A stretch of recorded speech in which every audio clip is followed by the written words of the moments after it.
So we've got a great guest today. We do. We've got Melissa Ressler from the Lancaster Downtowners. Because you have to read the notes through. Well, you said... See, didn't you miss this? So the last 2 weeks I've had other guests on, and for some reason I had Heather's name. We were just talking about Heather from the Lancaster Rec 2 weeks ago, and I almost said Heather, but Melissa, I'm sorry. Melissa. From the Lancaster Downtowners. There she is. Hello, Ben. Hello. Yes, welcome. yes. Thank you. Jeffrey. That's great. Thank you, Melissa. Good to be here with you guys today. I love it. I have these moments. So without further ado, tell us who the Lancaster Downtowners are. Yeah. The Lancaster Downtowners are a nonprofit focused in the City of Lancaster, and we support folks who have decided that the City of Lancaster is a great place to retire. We are 14 years old. We were founded in 2008. And presently, we have over 200 members who live in and around the city and who are working together to support one another for a healthy and holistic lifestyle. Well, so you said 14 years ago. How did it actually start?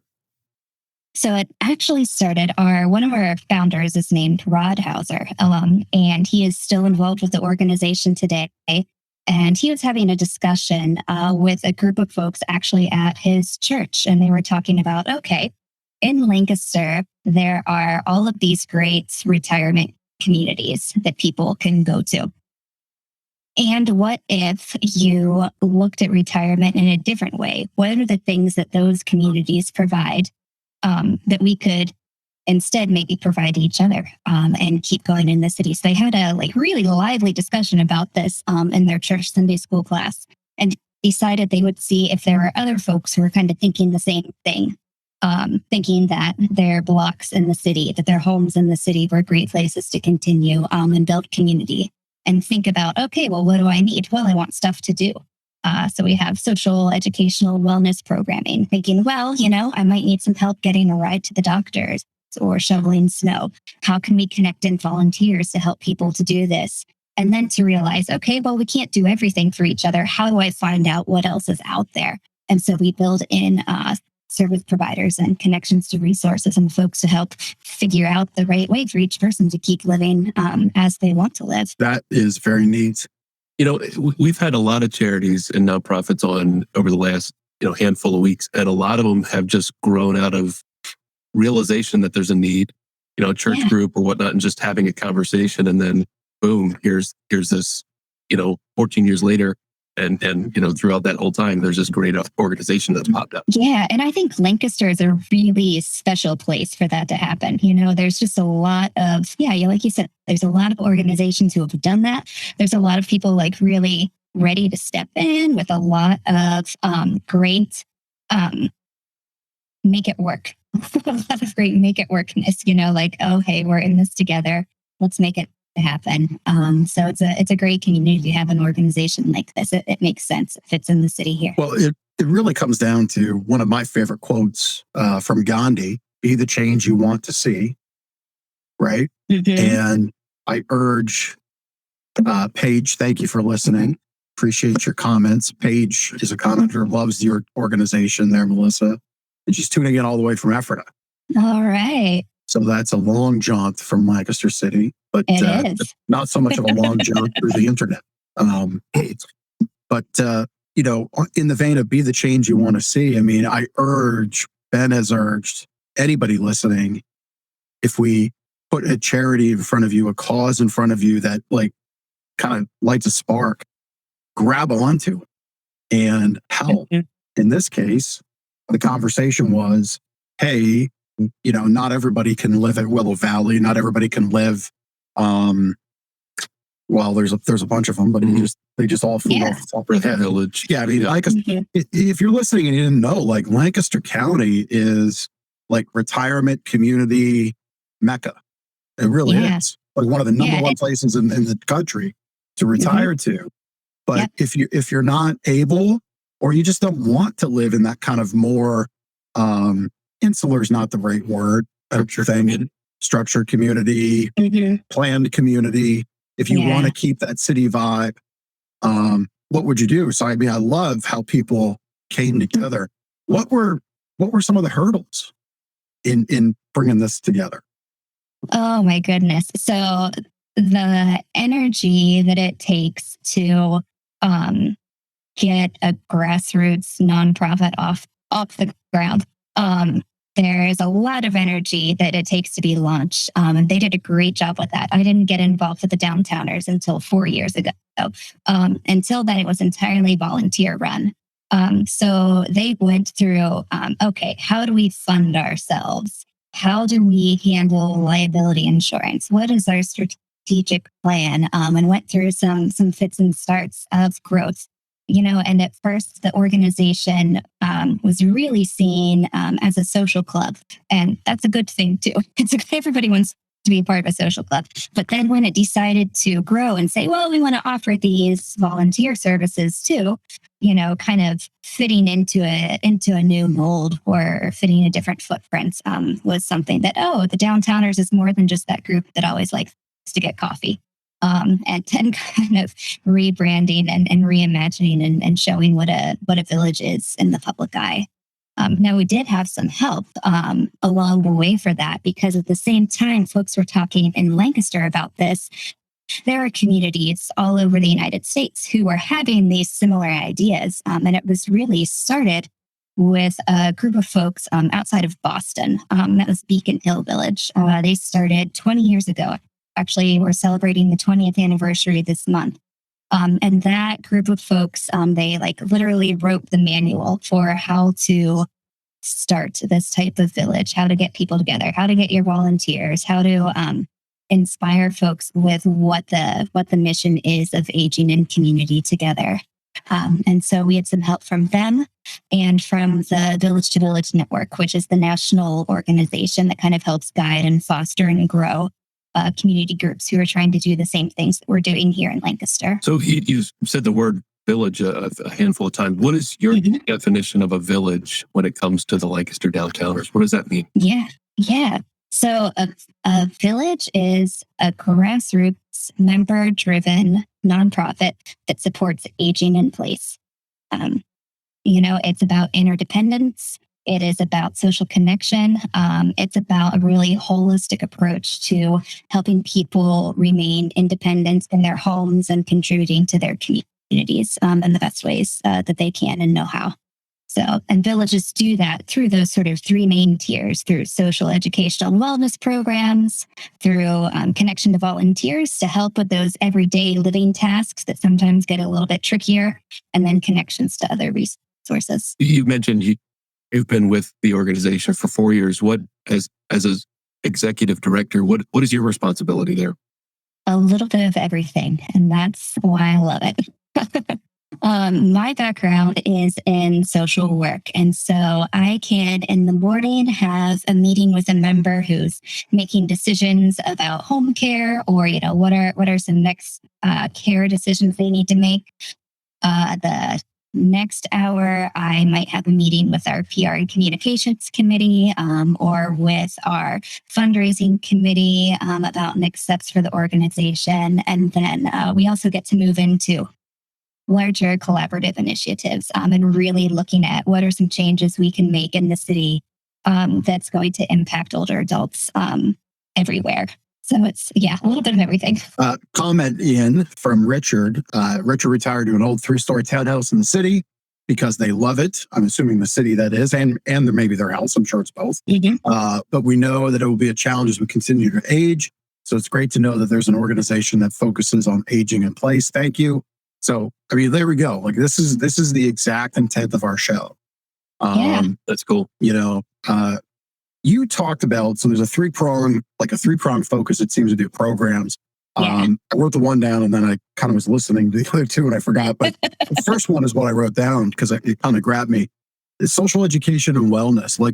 What's the focus of that prong or that leg in the stool of what you do? Yeah. So the the point of it is to bring people together. I mean, you're only as strong as your neighbor, and you need to know your neighbor to be able to ask for help or to be able to provide support. So we really want to use that to build connections and form relationships.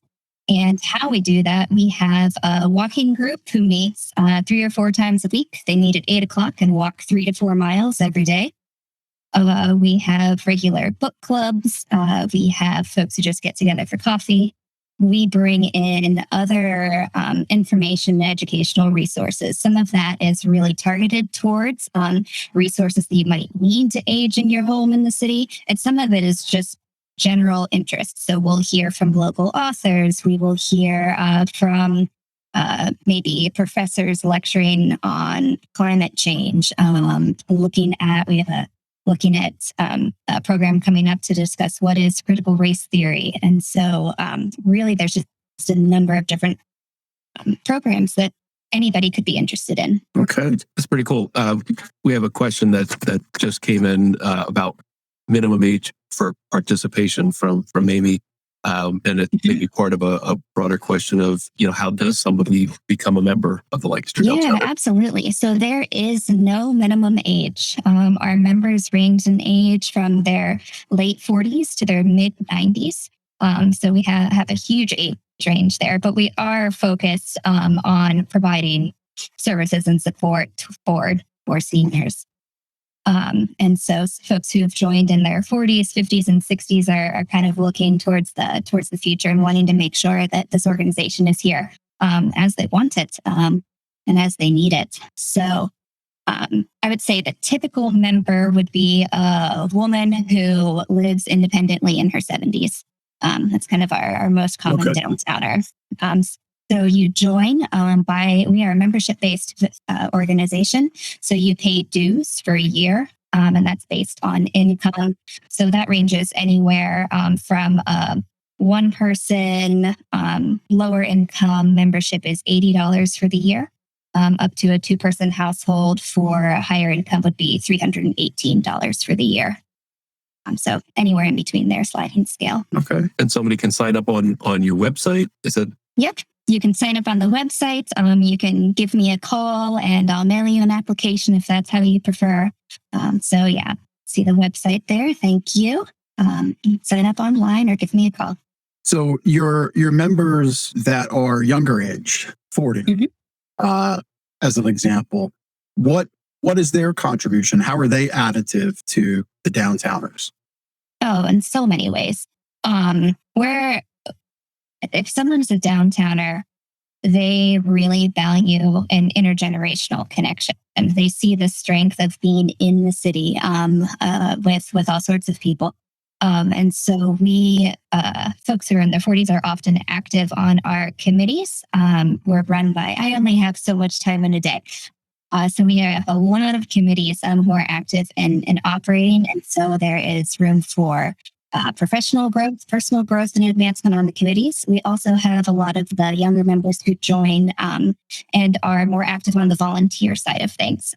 They join because they like to help with the technology coaching. They like to help getting rides to the doctor's appointments. They like to dog walk or cat sit or make daily reassurance calls. And so we just provide a more holistic ability to participate when you're a member and a volunteer. Yeah, that's kind of what I thought was the case. I mean, I like the connectivity. It was a mouthful for me there for a second. I like the connectivity of younger to older. I think there's always a lot to learn from the generations before us and vice versa. I think exactly. The young generations can teach the old and the old can teach the young. For me, my boys have made a little bit of money this winter shoveling snow. Mm-hmm.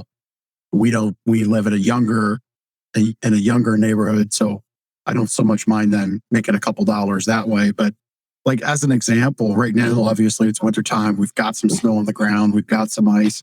Is that an opportunity? Like if you're a parent listening to this and you've got younger children or maybe teenage children that could use a different life experience, is that a way to connect with the Downtowners to offer help. And yes, yeah, absolutely. We accept volunteers of all ages. We have good relationships with the universities and colleges in the area, so we often have interns. So we get to bring in the Gen Z there a little bit. And yes, so anybody can volunteer. We do a volunteer application. We do a background check process Sure. and look at that. And then there's so many different volunteer opportunities. So if somebody, has a 16-year-old who's like just interested in shoveling snow, we'll only let them know when somebody needs their snow shoveled. They won't get all of the information about all of the other opportunities. So we're able to really target that. So it's a volunteer opportunity that fits your schedule. So if you're someone who has a lot going on, sometimes it might be hard to make a 3-hour a week commitment or something like that. But this is just occasional as things come up, and you get to know someone really cool along the way. Yeah, looking at that list you have up there on the screen, a lot of the folks that are part of the Downtowners, like you said, they're aging. You mentioned some in their 90s, 80s, 70s, and oftentimes a lot of those tasks and responsibilities that are on the screen there fall to maybe their children.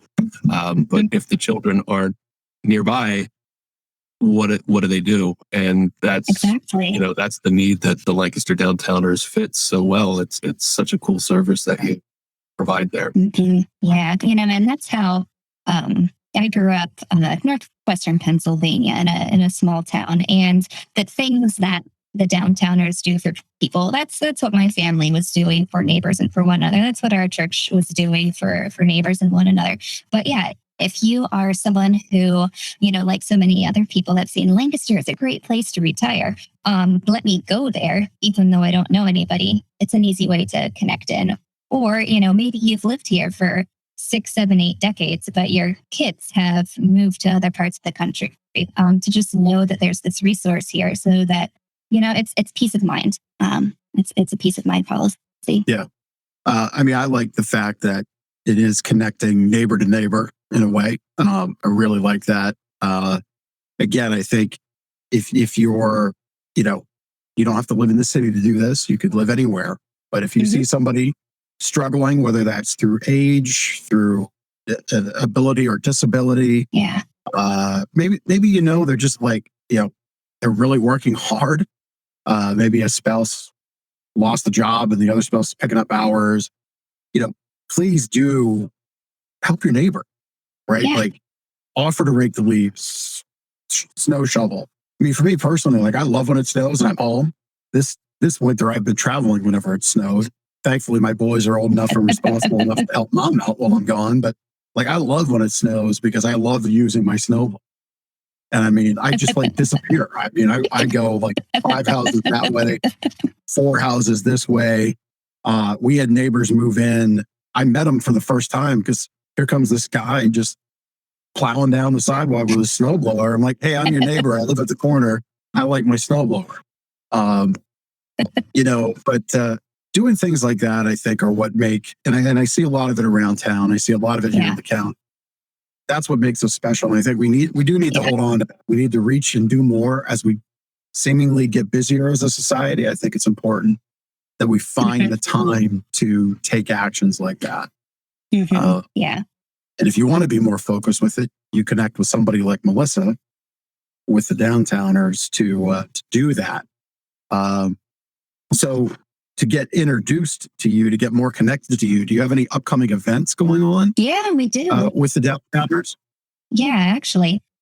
Next Tuesday, the 15th at 7 p.m., we're going to be celebrating National Village Day. So this is a big deal for our movement and our organization. And so at 7 o'clock, I'll be in conversation with one of our founders, Rod Hauser, and a few other special guests who will really tell the story of how the Downtowners came to be.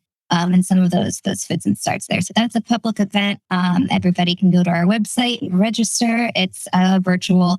And so you'll just log on to Zoom at the right time, and we'll look forward to chatting there. And then we are very much looking forward to some more in-person events out and around town here. in the spring and as things get opened up a little bit more again. Do you normally have those types of events that you've had to move away from? And yeah, that was a big switch for us.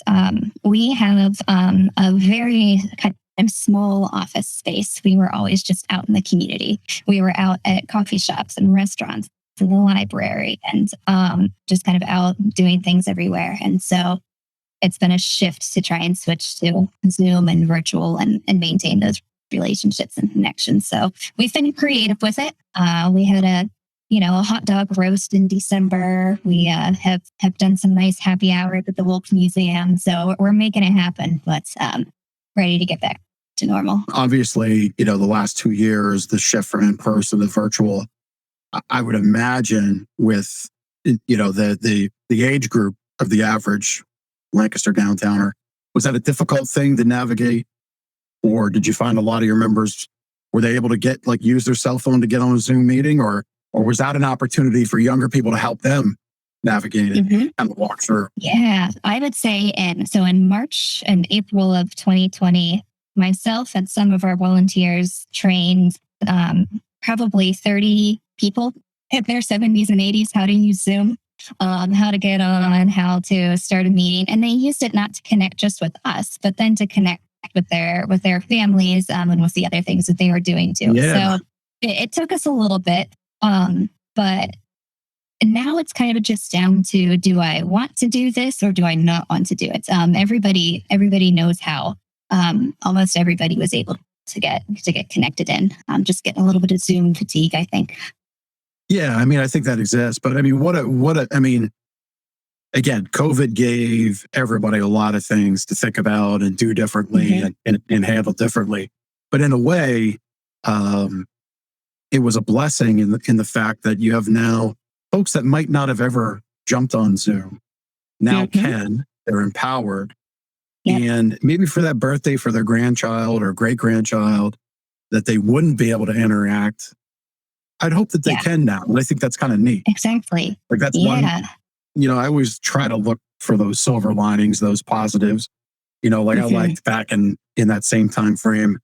I think our families gathered around the kitchen table more so than they ever had. And I hope a lot of families kept doing that. I know ours has, but so that's very cool. Like for me personally, my grandparents are getting up there.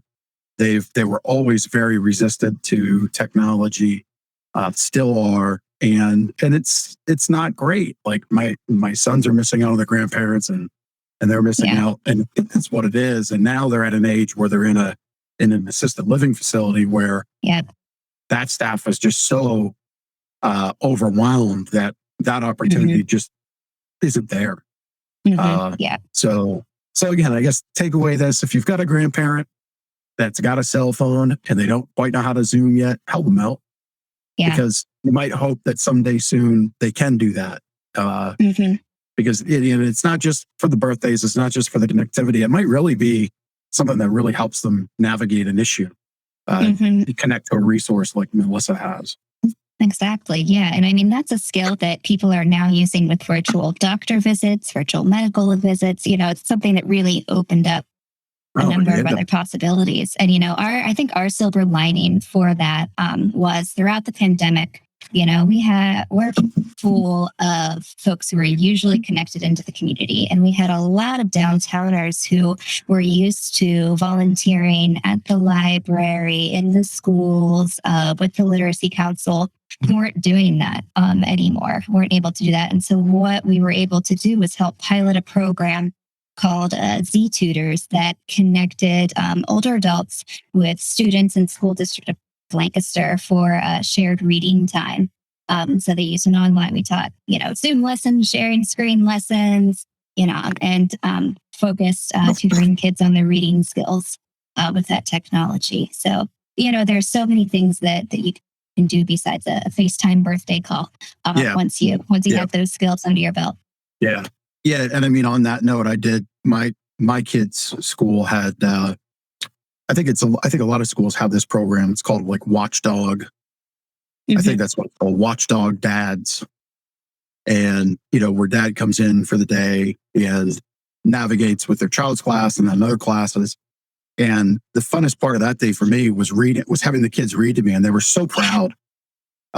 They were so proud of themselves, no matter which level they were on, to be able to read to somebody they looked up to in that moment. So what a neat thing for your folks to be able to do, even in a virtual setting. So very important. And again, if you're listening, if you're thinking, well, how would I connect with this? I don't really have skill. If you can connect on Zoom, there you go. You can be a part of that program. That's very cool. I like that. I like that a lot. Melissa, I read on your website about the sponsorship opportunities. What sponsorship opportunities exist? Yeah, so we have annual business sponsors who support our work. We are so thankful for them. And so what we do, we recognize folks or the business organization for 12 months, invite you to our annual meeting, put your logo on our website and in our monthly newsletter. At certain levels, we invite you to present programs and really get connected into our membership, get your business out there in front of our 200 plus members. So we're grateful. There's different levels. Thanks for scrolling through those sponsors there. Yep. There's a handful of names on there. Yeah. Jeffrey Belomo. Yeah. Oh, he's wonderful. Yeah. Yep. Great community supporters.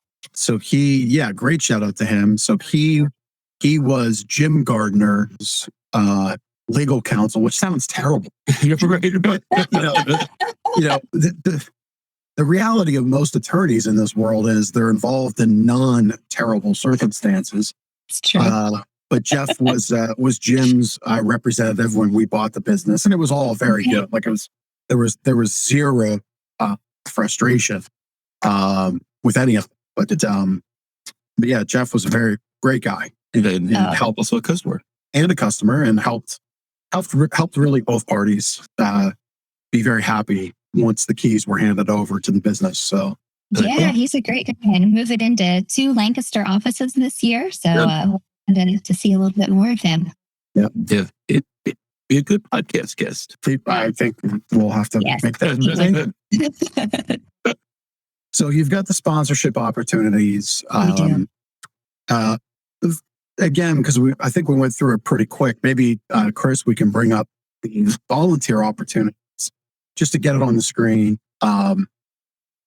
So while Chris is doing that, maybe there we go. Melissa, maybe pick like 2 or 3 that you like. I know I'm putting you on the spot, but is there like 2 or 3 that you can think of, or 1 or 2 where somebody came in and like just really got into it? Like they really liked moving things around. They really like dog walking. Do you have any like kind of volunteer success stories that way? Oh, yes. Let me think here. I would say my favorite thing that's going on with volunteers right now, we have a volunteer who is interested in helping with the technology coaching and has done some of this here and there, who went with a member. She had a computer that was, 10 years old, 12 years old, and was wondering why it wasn't working. So sat down with her, then went to Best Buy with her, helped her purchase a new computer, go through all of the, questions that come along with that. What do I really need? What, set it up for her, helped her, change internet service providers at one point. You just spent hours and hours with her until she felt confident using that in that way. And so now he's ready to do that with more people and just really provide that really specific one-on-one coaching for folks who are not comfortable with their technology. So that's been really great. And then, we have a number of pairs who have been matched up for a morning check-in by phone. Sometimes they text, sometimes they call. It's just usually folks who are living alone and just want to have that extra check-in there. And they'll sign up and be kind of officially paired for 2 months, 3 months, and then they'll stop. The volunteer will kind of stop reporting to us, that they're doing this, and it's because they've just become friends. It's because it's just happening now. Yeah, it doesn't need to. It's not a volunteer task anymore, and that's kind of our goal for how things go. Yeah, neat. And just because we do put this out to audio, I'm just going to read off this list real quick, because obviously if it's audio, you can't see it on your screen as you're driving in the car or listening to us as you work out. But, so transportation, shopping assistance, medical insurance forms, mail, newspaper pickup at the post office, simple household repairs, moving things around, light housework during transition, in-home assistance, meals cooked or delivered, billing assistance, that morning check-in you talked about. That's a super easy one. Leaf and snow removal, vacation services, personal visits or phone calls for company and conversation. So if you like to sit down and drink coffee, there you go. Plant care, document support, wellness, home maintenance, dog walking. There's a great one you could do with your child. Bring your kid along, and your child can learn from not the next generation, but the next one, which I think is very important. Technical support with phones, TVs, computers, printers, and that's the story you related with your volunteer going to Best Buy, which that's great. I just went to Best Buy. We bought our son a new computer for his birthday, and I don't understand it. My biggest thing was, just give me the one that he's going to be able to keep for a while, so we don't have to keep coming back here and upgrading and buying these things. That was my biggest thing I needed help with. Yep. But yeah. So that's the list of those opportunities. I think we're almost done. I think that, Okay, great. Just to kind of wrap up, how else can Lancaster Connects and the Lancaster Connects community help the Lancaster Downtowners? Oh, just know about us. Tell your neighbor about us. We have been one of Lancaster's best kept secrets. And we don't need to be a best kept secret anymore. We've got a lot of folks ready to connect. We've got a lot of volunteers ready to serve, and people excited to meet you. So reach out to volunteer, join. If that's not right for you, just tell your neighbor or friend who might be interested. Yeah, that's great. I'll admit I didn't know anything about the Lancaster Downtowners before 2 weeks ago. I'm not surprised. Yeah. When you watched an episode and hit the guest page and submitted your form, and I thought, Lancaster Downtowners, that sounds cool. What is it? And here we are talking about it. So very cool. Here we are. So, it's great. Thanks you so much. Yeah. Thanks for watching, and thanks for being on. All right, great. Thank you all. Enjoy the rest of your Monday. We've got the connection cocktail. Yes. He's doing the. Okay. All right, I'm ready. It's just like, I'm doing the shoot. There we go. We just got serious. Sorry. Well, while we bring that up, Takesha, one of our great fans, Takesha's like just a ray of sunshine, like in a cup. She's amazing. All right. Thank First you, time I met Takesha. Takesha, she's just awesome. So she thinks what you do is great. She's heard of you, but never knew exactly what you did. So there we go. Yep. Amy is a fan as well. She'll be sharing. So again, this is what we want to do, folks. Please share the show. We have a belief here that it's time to move from success to significance. That's why Lancaster Connects exists, to be significant in the community and give back to the community that supports us. We began early about talking about downloads and views. If we make a handful of connections a week, just like this, that's what matters. And so with that said, it is connection cocktail time. It's up on the screen. It's official. We won't make Ben do the shooting. You've got the first question. I don't need to be made to do this. I'll just do this. Whenever I want to do this. So how long have you lived in Lancaster? 12 years. 12 years. Very cool. That was a simple question. That was simple. That was a one-parter. Yeah, that was a simple one. And the answer was, I think, already in the show. So like it's like that question in class that like you get that cool teacher that gives the answers. If you're paying attention. If you're paying attention. Yeah. So this is always a tricky one, especially for folks involved with charity. And do not be afraid for shameless self-promotion. Okay. So what is your favorite annual event that you go to? The Lancaster Library book sale. That's the big one they have. Yeah. When is that? Well, usually it's in August. They'd have it out at Franklin and Marshall. I think it was at Bonton last year, the old Bonton last year, though. But just huge used book sale. Huge fundraiser for the library. So I'm not shamelessly promoting Downtowners, but I will shamelessly promote the library. So cool. I love that event. Yeah. That's awesome. Now, do you go there looking for a specific book or type of book, or you just like whatever you find? I just go. It's so fun. Usually something I haven't seen before. So I've never heard of that. So is that books like, tell us a little bit more about that. That sounds really interesting. Yeah. So it is like all genres of books. They have kids books, they have records, fiction, nonfiction, and it's just whatever they have everything. It's just whatever's been donated throughout the year. And so they have volunteers that work and get everything categorized all year. And you can come away with just bags and bags for $10, $20 of, things that are decades old to this year's bestsellers. So bags of records. I like it. Yeah. So interesting note about books and the sale of books. We're kind of making Connection Cocktail a little more involved. It's like a high-class mixology conversation. It's like happy hour. Yeah, it's a whole bunch of things and a great little drink. But on the note of books, so my grandfather was in the book business. So that meant publishing, having bookstores, but he kind of pioneered something called the book bus, where he would go around to like expos and fairs, anywhere people gathered. He'd bring this old tour bus that he retrofitted with bookshelves, and he'd sell books. And what he did is he would ask, kind of like, when you go to the grocery store and round up your change, he would ask you to throw in a nickel or a dime, and he'd pull that money, and he would say, I'll buy a book for a local library. And what that really meant is those books went into the inner city. Most times, he grew up in Quakertown, most time in Philadelphia. That's kind of where he took that. So back in the 60s, that was kind of a novel, kind of revolutionary thing, that the giving back ended up going into the city in that way through books. So I kind of thought that was neat to share. So cool. Yeah, there you go. Nice. That's the what. All right. So last question. Okay. Turkey Hill, Sheetz, or Wawa?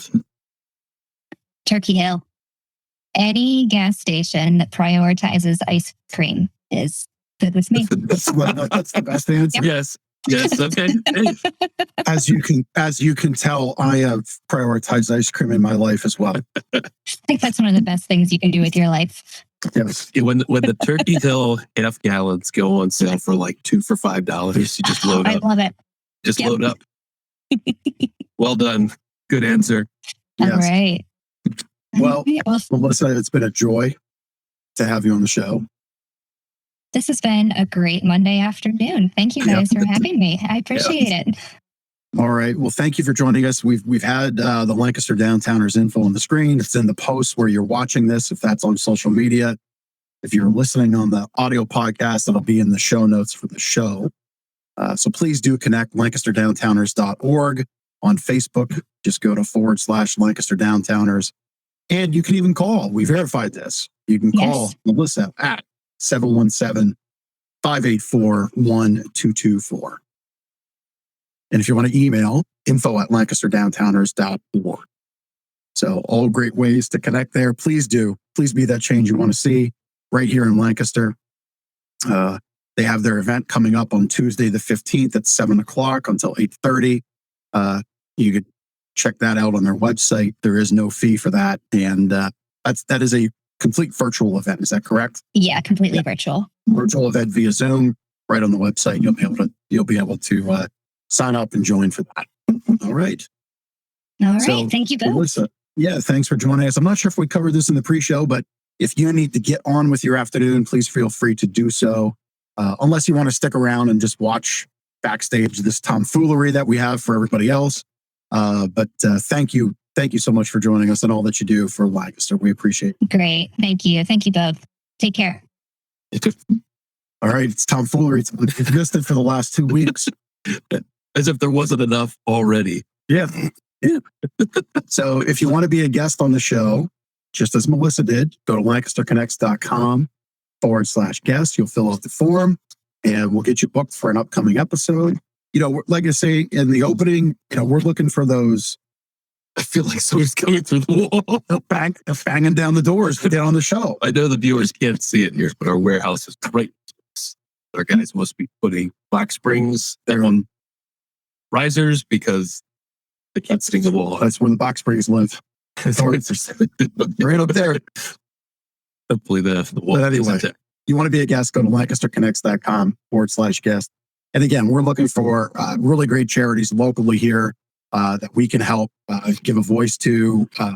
We can create some great content with the video that we just recorded. You get the YouTube link like right away when we're done. It's right there on our channel. And you can share that out in your network. We're happy to create that for you. As a result of being on the show, businesses, we welcome you to be on. We just want to know that you're giving back, and we'll highlight that as well. All right. So fill out that form, lancasterconnects.com/guest. And we got a lot of comments. We've had a lot of comments. And those comments get you prizes because we do prizes on the show. You know what we haven't had? We haven't had a question about why you might sell your bike. That question has not been asked. That has not. By a commenter. So while we wait for that question to come in. So my sister, I think it was at Christmas, found a picture of my first car, a 1981 Camaro. And I love that car. I mean, I think there's something special about getting your first car. I see where this is going. And yeah. Where this is going. And so at the event I was at this past week, I happened to meet somebody that restores classic cars. But, most times people that restore classic cars, they restore them to the point where they go on TV on the auction shows, or they're like, they're the cars that you only get out to drive for the Sunday car show. Right.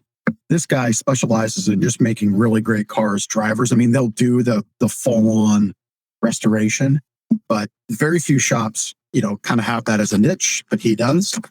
And, a 1981 Camaro isn't exactly, it's not like a 67 Camaro. It's not like the first year Corvette. It's special. Yeah, it's special to me. And that's where his niche is. He's like, if you have a car that was special to you and we can restore it and make it a driver, we'll do that.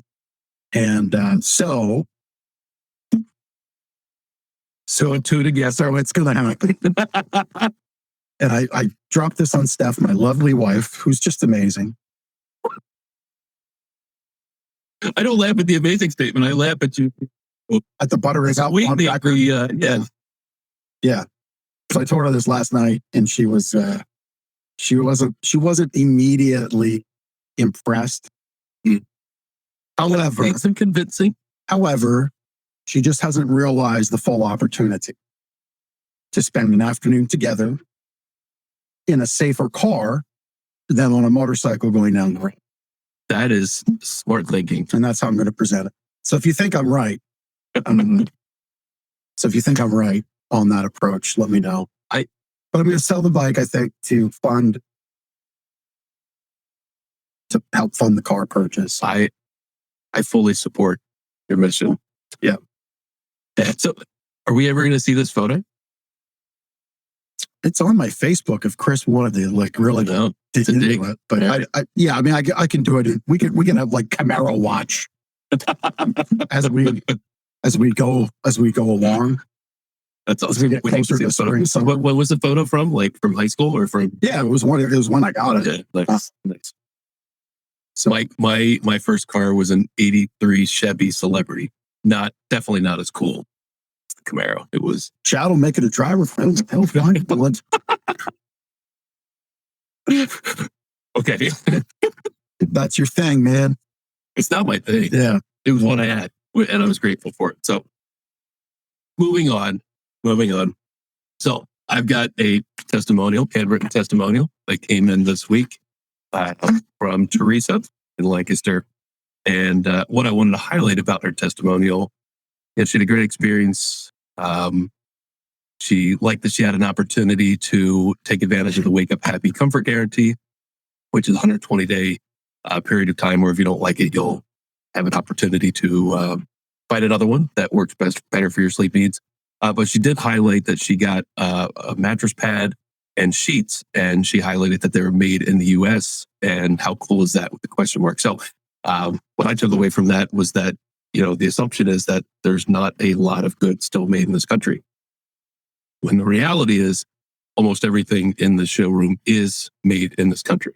Yep. A lot of furniture is made somewhere else. We know that, and it's part of why a lot of furniture stores struggle with, bedroom furniture and dining rooms and sofas and things like that. There's freight delays, numerous challenges in the industry that way. But most mattresses in the store are made in this country.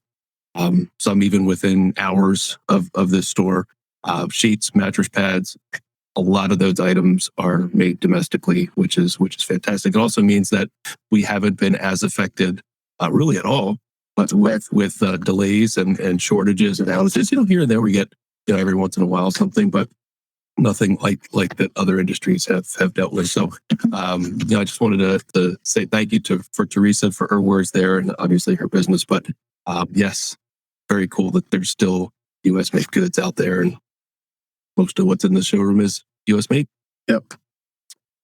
And then it's time for me with my sleep better tip. Excuse me. I should say thank you for letting me do the tip the last 2 weeks. Oh, that's right. We keep meaning to mix it up. Anyway, so your sleep better tip this time is related to something that I've been doing. It's working, called time restricted eating. So time restricted eating is like intermittent fasting as an example. So you pick, a time frame that you're going to eat and then you're not. And the benefit here as it relates to sleep is when you get on this routine and you can follow it, you help your organs, your liver, heart, your stomach, your GI tract, all those things connected get on the same schedule. And they actually improve and optimize for your sleep overnight. So, for me, I only eat between noon and 8 o'clock. I'm actually working to bring that down a little more.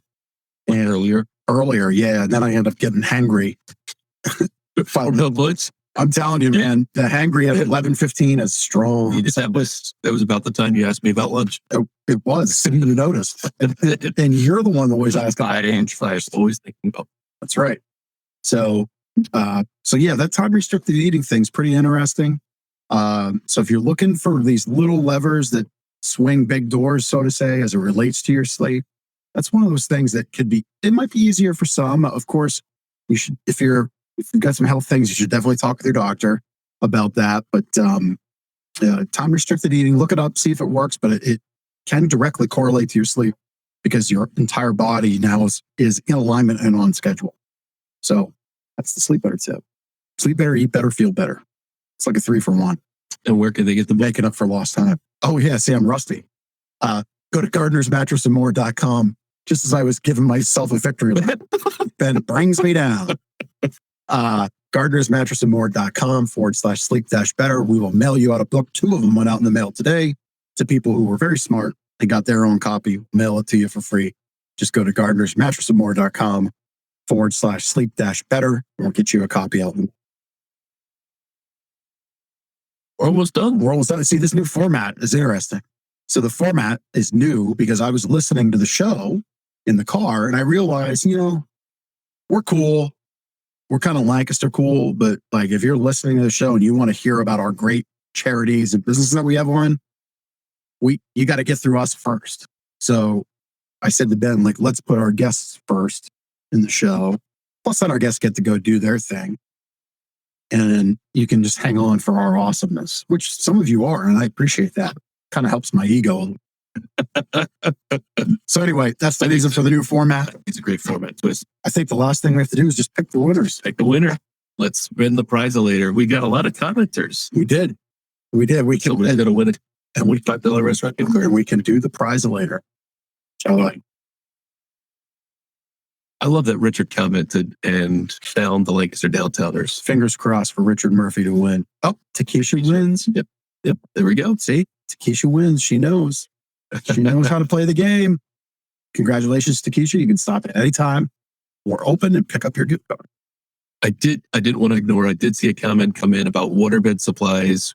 We were a waterbed store back in the day. We probably haven't sold a waterbed in like 15 years. It's been a long time. So unfortunately, no, we do not have waterbed supplies. Yeah. But thank you for commenting. Thank you for watching. Yeah. We appreciate that. If we can help you with something else that isn't a waterbed, we'd love to do that. Yeah. All right. Well, I think that's the show. That's the show. It's a wrap. Thanks, Lancaster. Yeah. It's good to be back. I'll repay the favor in 2 weeks. 2 weeks when you're on vacation. Yeah. All right. Well, till then, I am back. We'll both see you next week on Valentine's Day for the Customer Love Show. Take care.